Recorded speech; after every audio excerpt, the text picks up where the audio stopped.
호세아 45번째 묵상입니다. 구약 성경 호세아서 6장 7절부터 11절 말씀 봉독하겠습니다.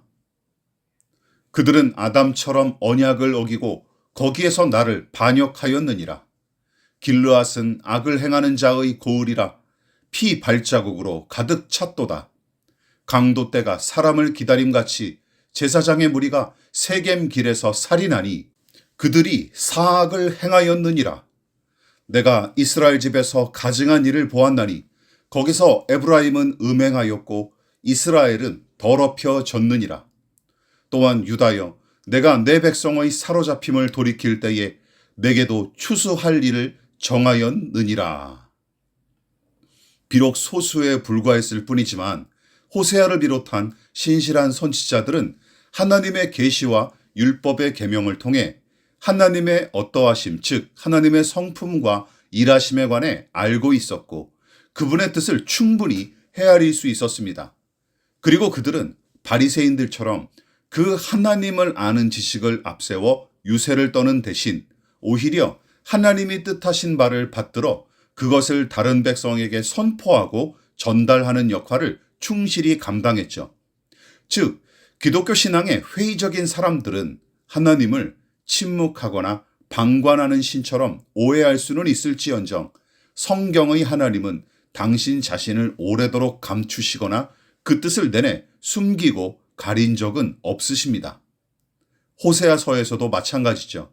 시간의 차이와 간격은 있을지 모르겠지만 하나님은 이 백성을 위해 부단히 일하고 계셨으며 호세아를 통해 끊임없이 당신의 뜻을 계시하셨습니다. 따라서 당시 이 백성들도 나는 하나님을 모른다 하고 핑계댈 수 없었어요. 그러나 이 백성은 하나님을 제대로 알지 못했고 그분을 알기 위해 힘쓴 적도 없었습니다.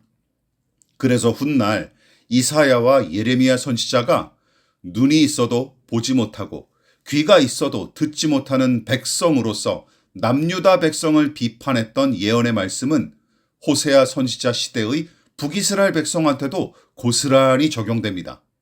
그리고 호세아의 예언은 이 백성의 악행에 관한 내용으로 또다시 이어지는데 6장 후반부는 아담처럼 하나님과 맺은 약속을 어기고 반역을 저지른 백성을 꼬집은 내용이죠.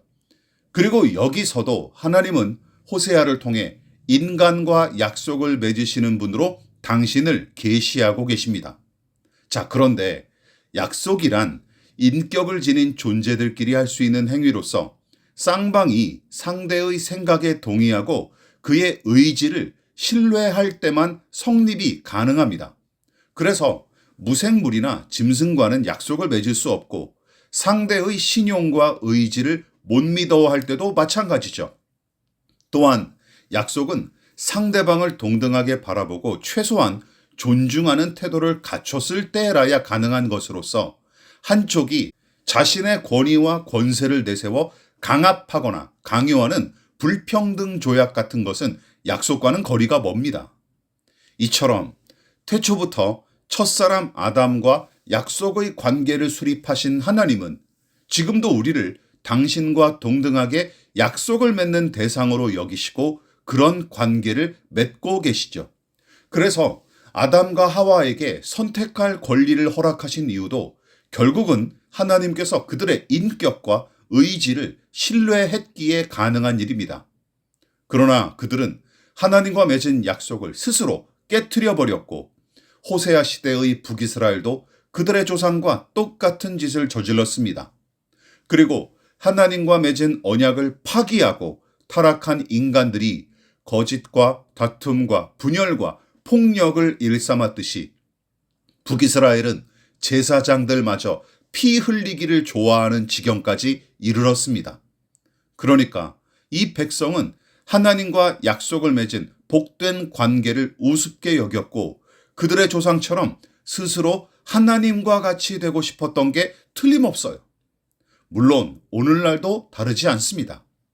그런데도 우리가 구원과 회복과 완전한 치유의 소망을 포기하지 않는 까닭은 우리 같은 인간이 하나님과 맺은 약속을 파기하고 하나님과 작성한 계약서를 갈갈이 찢었을지라도 하나님께서 여전히 우리와 맺은 언약을 지키시고 오래 참으신다는 사실 때문입니다. 그래서 하나님을 구원의 시작과 완성으로 보는 성경의 진술은 정확하고 정당합니다.